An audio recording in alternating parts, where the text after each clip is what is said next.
The predator in the woods. There is an adept, stealthy predator in these woods.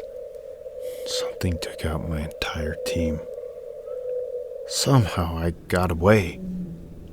I don't mean a cougar or a wolf. Something unnatural. Something with powers we don't understand. It can morph and form into different things. It's light on its feet, incredibly stealthy, quick, cunning, agile, and a killing machine. We discovered it because the wildlife started disappearing at a rapid rate.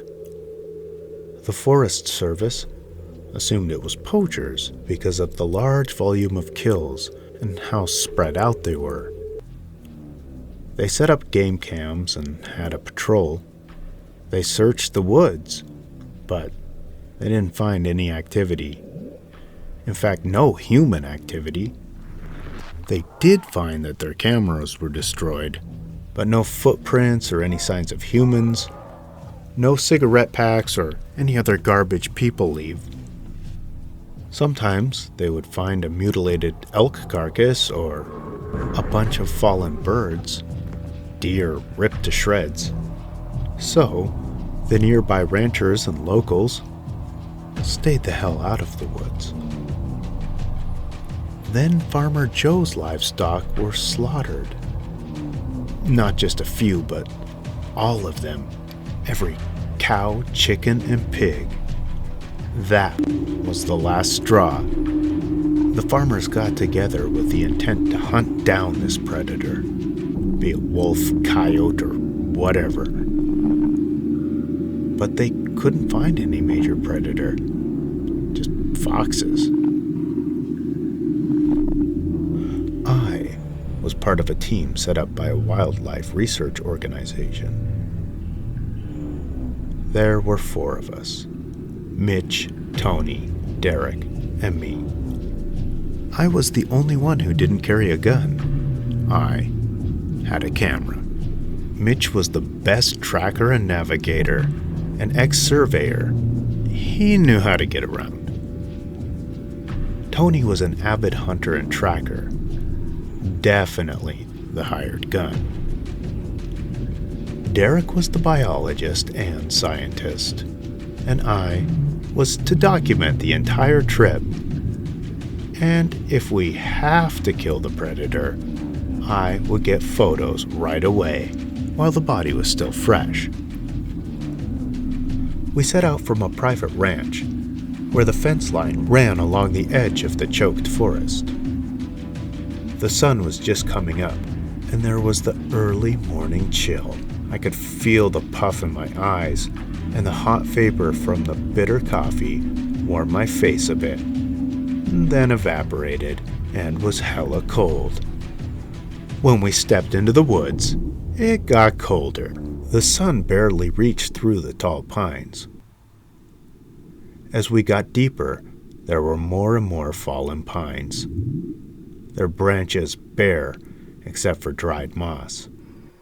Some birds were chirping, and the smell of the forest was intoxicating. We searched the woods for hours. We charted the land, drew our own maps. We set up a bunch of landmarks, little piles of rocks on stumps, and we tied different colored ribbons to trees. Mitch set out to recon some new territory. He would only be out about 10 yards, so we figured he'd be fine. We worked our way further into the woods, and the hours turned into days. Mitch set out again, but we were getting lax from the boredom brought on by the inactivity. Then we realized he was gone for hours. We set out in that direction to find him, but he wasn't in the area we saw him walk into. The 3 of us argued about what to do: split up and look together, or stay put. The arguing got ugly. Then Mitch finally showed up, saying he got lost because the woods kept changing on him. north was south and such. He would turn around and it would mirror what was behind him. The woods would distort. We had no idea what was wrong with him. He got progressively more disoriented and looked almost crazed, just repeating the stuff about the forest shifting. Eventually, he ran off into the woods. We didn't chase after him. Instead, we tried to radio, but it didn't work. We figured we would never find him because he was sporadically darting through the woods. The rest of us were grouped up. Tony and Derek had their guns ready, just in case Mitch charged us from out of the woods. Just kidding. But I remember we were on edge. They had their rifles out. I spot this large animal like a cougar walking on a high branch. But it seemed to blend in perfectly. Its fur seemed to change color to fit the background. It creeped along the branch. I point to it and say, "What is that?" Tony and Derek look up at it. Tony just stares at it, his rifle pointed at the ground. I grab my camera and try to film. Derek steadies his rifle at it. He takes a shot, but the cat jumps to the side, then straight at Derek. It pounces on his chest and rips him apart in seconds. Tony just stands there. Then it bolts. "Why didn't you do anything, Tony?" "Huh? What? Oh." Then he sees Derek and freaks out. This cat has the ability to hypnotize people. Tony is hunched over Derek. "What did this, man? What happened to Derek?" The cat appears again and pounces on Tony's back, frantically ripping and tearing flesh back and forth, blood spraying. Then he snatches Derek's leg in his mouth and scales the tree. I glance back to see Derek dangling like a trophy. I catch some of it on camera, but I'm running away through these thick choke forests, tripping over underbrush, leaping over logs, and falling in pits. It's hard to see pits and dips when there's so much underbrush and dead branches laying everywhere. After a while, I collapse with exhaustion. After I can hear over my breathing and heart beating, I listen. The woods are quiet. I don't hear it coming for me.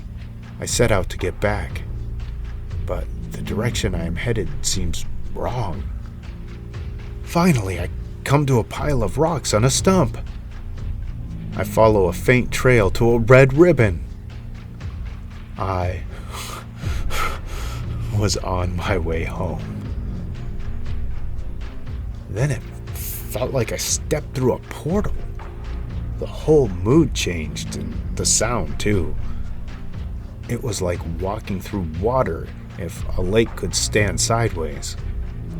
The woods changed. There was no faint trail, no ribbon, no signs of people at all. The woods looked untouched.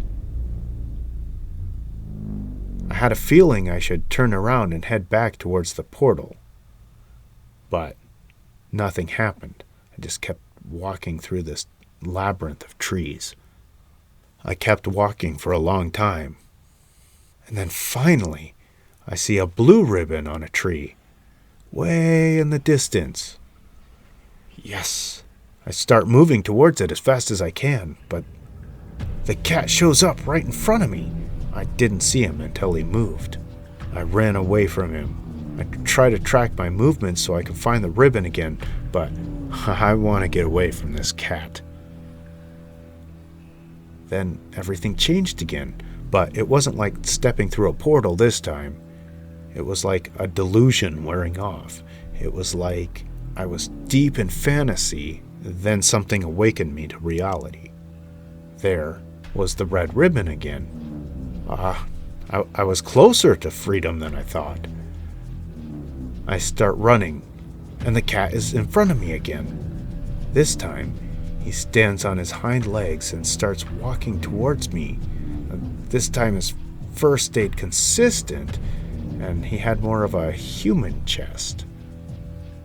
I was frozen. He reached out his paw and slowly drew out his claws.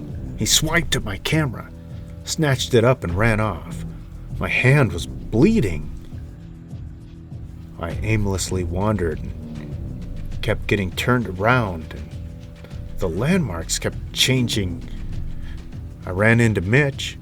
He was hanging from the tree like a cat protects its kill. I think that was days ago. I don't know if this thing poisoned me or if it can morph reality. Can it manipulate the human mind so I experience delusions, hallucinations? I just don't know. I'm out of water. So thirsty, so dry. I'm lost. Is this a glitch in the Matrix? Is this thing an alien or what? I have never heard of such a creature. My throat's so dry, so thirsty. What is happening? What is happening? I have never been this lost. Oh, so thirsty. Is this a glitch in the Matrix? Is this thing an alien or what? I've never heard of such a creature. What is happening? What is happening?